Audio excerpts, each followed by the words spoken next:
Hello guys, welcome back to another episode. There is a message that I want to share with you guys, and the message comes from a translation of a message that I received, and the narration of that translation reads like this. Hello my brother, how are you? Can you please post my story as hidden identity? I am a man who is 58 years old. My family came and they settled a long time ago. This was in Zim when we were still very young and we were coming from Mozambique. Then with time, some of my relatives, they crossed the border from Zim and they came to South Africa. So across Zim, Mozambique and South Africa, we have such a big family.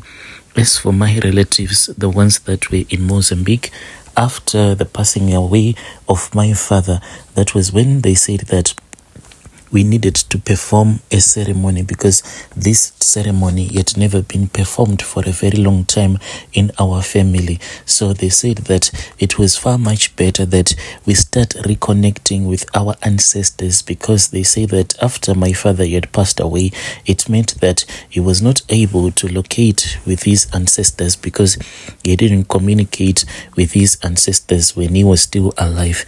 So we then had to perform that ceremony, but people didn't have money. People were just struggling.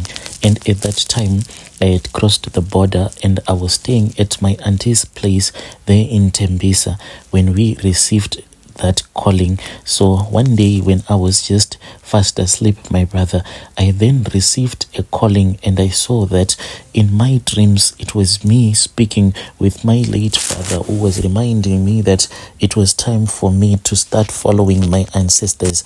Otherwise I was going to be like him, not knowing where to go. Soon after he had died, he was getting lost in a forest and he was just calling out for his ancestors, but they were not able to come and assist him, since when he was still alive, he had turned his back against his own ancestors.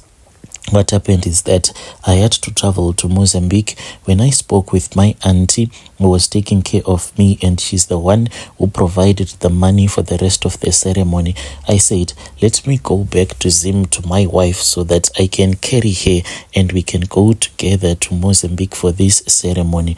But my auntie said that you are not supposed to alert your wife about this ceremony. This was the instruction that she gave me. She said that it is not like everything that you do that your wife has to know. Your wife doesn't have to know everything about what happens in the family. Some things you just need to keep them like in your chest as a man, and you just pretend as if there is nothing that is going on.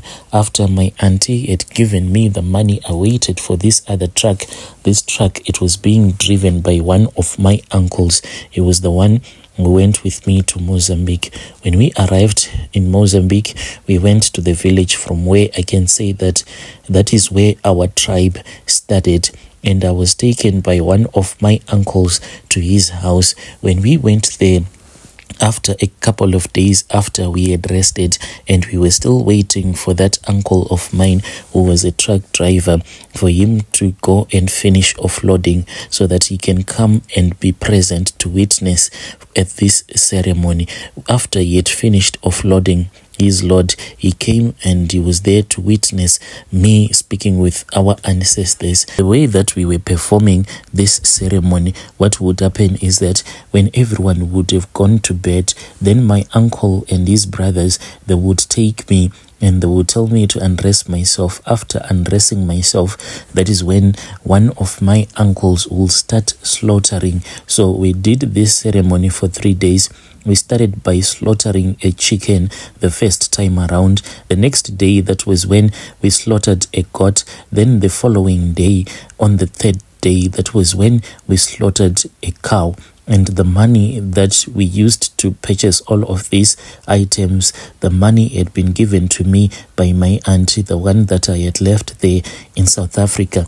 So the first day when they slaughtered that chicken, my uncle, he was holding that chicken on above my head so that the blood, as soon as he would have cut off the chicken's head, the blood will come spraying on top of my head, and he would rub that headless body of that chicken all over my body until I was covered with that chicken's blood. I was not supposed to close my eyes or to do anything when the blood would be poured all over my body. And they said that when the blood was going into my eyes, even though it was painful, this was a good thing because I was being opened up my third eye so that I can be able to communicate with my ancestors.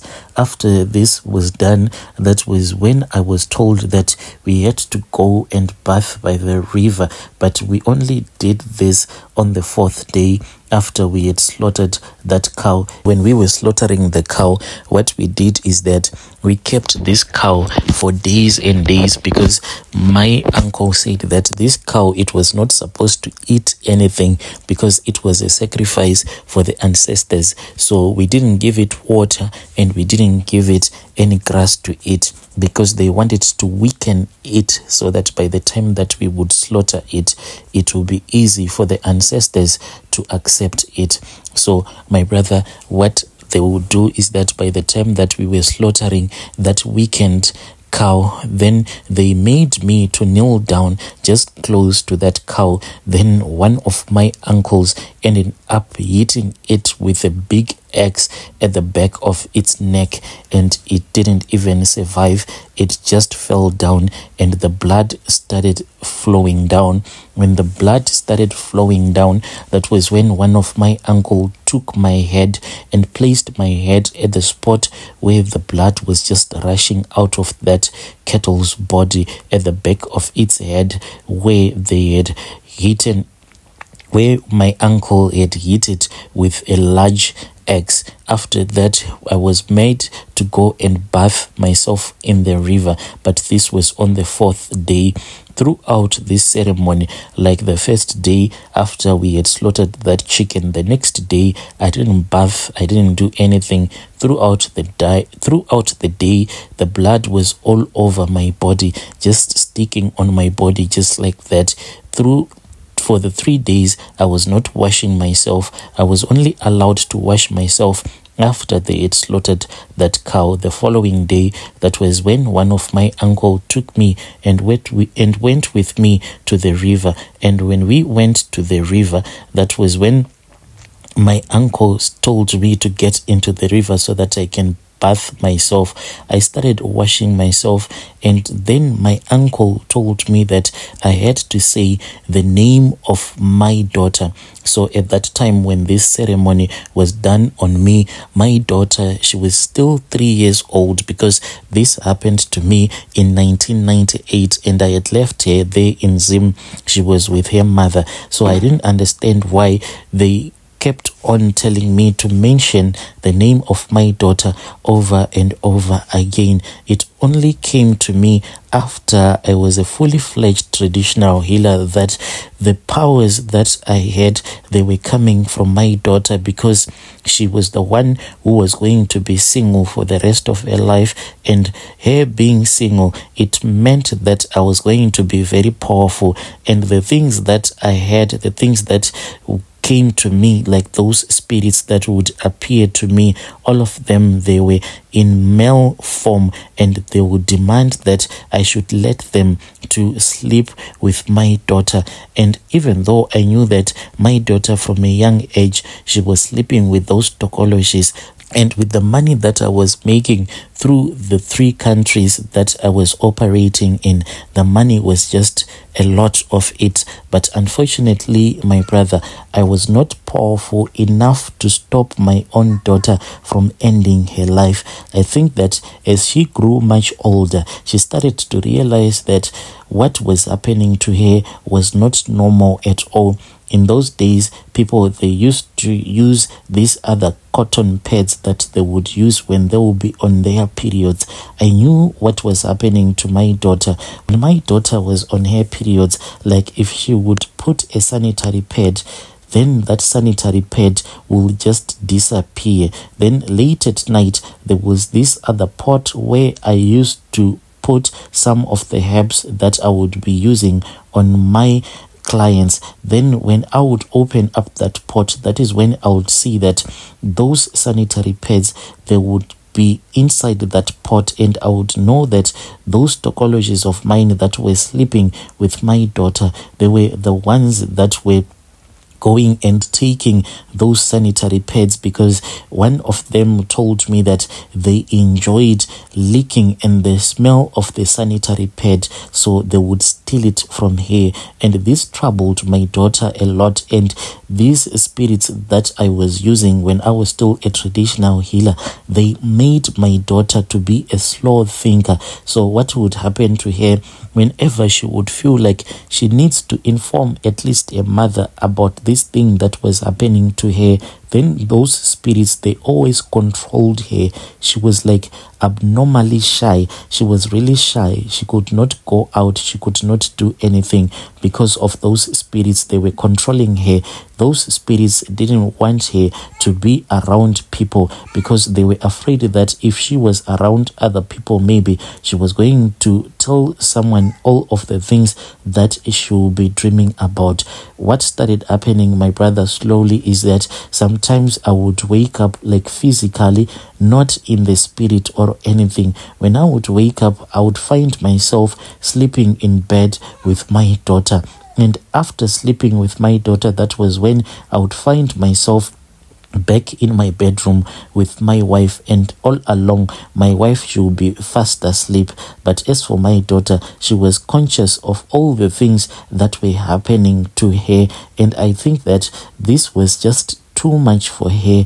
And with all the powers that I had when I was still a traditional healer, I felt myself I could have stopped my daughter from ending her life. One day, since my daughter, she was always supposed to stay at home with us, me and my wife, we had gone out. So it was my daughter and some of the several people that were staying at our household, the people that would bring their sick relatives so that I can heal them. So there was a lot of people that was always present at my homestead. But when we came back, we saw that everyone was just sad. I then knew that something was really wrong, because I saw one of the spirits that I was using to heal other people, that short boy, he was coming out of my daughter's bedroom, and I saw that there was blood in his hands, and I knew that something was wrong. When I started walking towards my daughter's bedroom, then they called each other and they started running into the bushes and up the mountains. They went where they were hiding. When I walked into my daughter's bedroom, I saw that my daughter, she had taken her life. She had drank a lot of medicine. So what my daughter did is that she just took a lot of those herbs and she mixed them, and after mixing them, she just had an overdose and she passed away. And this thing, it pained me a lot, and I turned my back against that thing that I was doing of me becoming a traditional healer. On that very same day, after they had collected my daughter's body, my brother, I then took all of the charms that I was using to heal the people, even the sick people that were there. I told them that they should pack their bags so that they can go, because I could no longer assist them anymore. And at that time, there were a lot of my relatives that were surviving by me becoming a traditional healer. So I was carrying a very big burden on my shoulders, but I said that it is not even worth it, because I had already lost my daughter.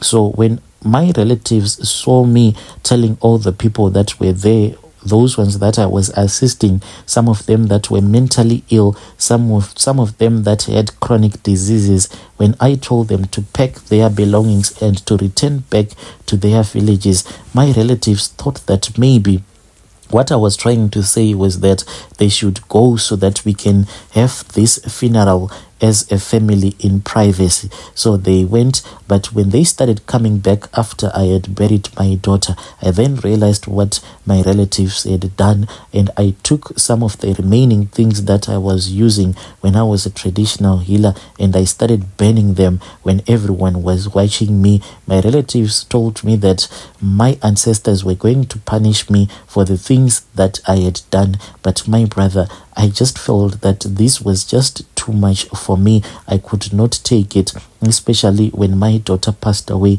It was the most painful thing that had ever happened to me. I then started encouraging my wife to go with me to her church because she was attending a White Garments church. I then started attending the White Garment church, and in that church they said that I had the gift of prophecy, but I refused to be a prophet because in the past I was a traditional healer. So I am afraid because I do not understand what kind of a spirit that I will be using to prophesy. Yo, dear listeners, right there was a message that we received, and we had to give you this translation.